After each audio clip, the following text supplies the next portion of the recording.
Hai anak penyejuk mata, penawar hati yang duka lara, teringatkanmu menghibur ayah juga mama.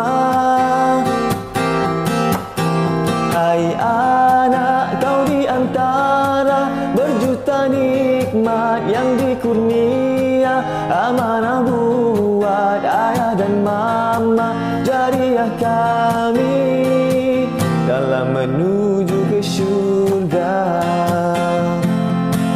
Hai anak, kau dibesarkan dengan kasih sayang, dengan harapan menjadi insan yang beriman, memberi manfaat buat seluruh umat. Hai anak, kami tak minta untuk hidup mewah, cukup sekali